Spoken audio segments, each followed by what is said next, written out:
it tolls for thee. John Donne, Devotions upon Emergent Occasions, Meditation 17. Prologue. New York City, 1860. They found her in the trash. Luck was on the boys' side. The rats hadn't gotten to her yet. 2 of the vermin had already climbed onto the top of the covered picnic basket and were frantically clawing at the wicker, while 3 others were tearing at the sides with their razor-sharp teeth. The rats were in a frenzy, for they smelled milk and tender, sweet-scented flesh. The alley was the gang's home. 3 of the 4 boys were sound asleep in their make-do beds of converted wooden crates lined with old straw. They'd put in a full night's work of thieving and conning and fighting. They were simply too exhausted to hear the cries of the infant. Douglas was to be her savior. The 4th member of the gang was taking his turn doing sentry duty at the narrow mouth of the alley. He'd been watching a dark-cloaked woman for some time now. When she came hurrying toward the opening with the basket in her arms, he warned the other gang members of possible trouble with a soft, low-pitched whistle, then retreated into his hiding place behind the stack of old warped whiskey barrels. The woman paused in the archway, gave a furtive glance back over her shoulder toward the street, then ran into the very center of the alley. She stopped so suddenly her skirts flew out around her ankles.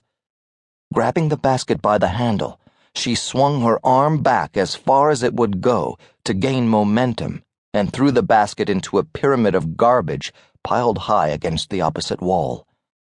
It landed on its side near the top. The woman was muttering under her breath all the while. Douglas couldn't make out any of the words because the sound she made was muffled by another noise coming from inside the basket. It sounded like the mewing of a cat to him. He spared the basket only a glance, his attention firmly on the intruder. The woman was obviously afraid.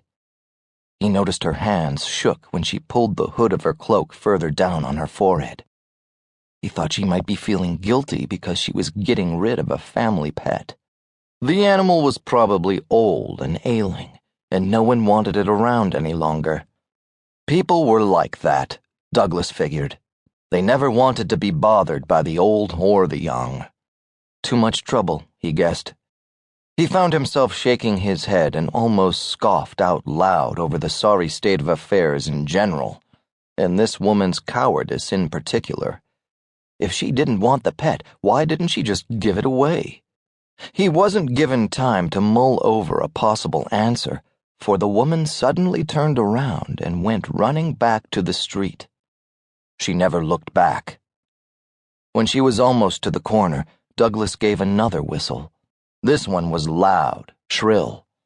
The oldest of the gang members, a runaway slave named Adam, leapt to his feet with the agility and speed of a predator. Douglas pointed to the basket, then took off in pursuit of the woman. He'd noticed the thick envelope sticking out of her coat pocket and thought it was time he took care of a little business. He was, after all, the best 11-year-old pickpocket on Market Street. Adam watched Douglas leave, then turned to get the basket. It wasn't an easy task. The rats didn't want to give up their bounty. Adam hit one squarely on the head with a jagged-edged stone. The vile creature let out a squeal before scurrying back to the street.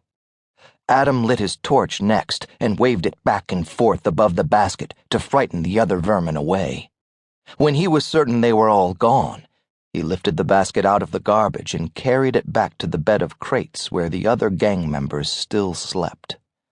He almost dropped the thing when he heard the faint sounds coming from inside. "Travis, Cole, wake up. Douglas found something." Adam continued on past the beds and went to the dead end of the alley. He sat down, folded his long, skinny legs in front of him, and put the basket on the ground. He leaned back against the brick wall and waited for the other 2 boys to join him. Cole sat down on Adam's right side, and Travis, yawning loudly, hunkered down.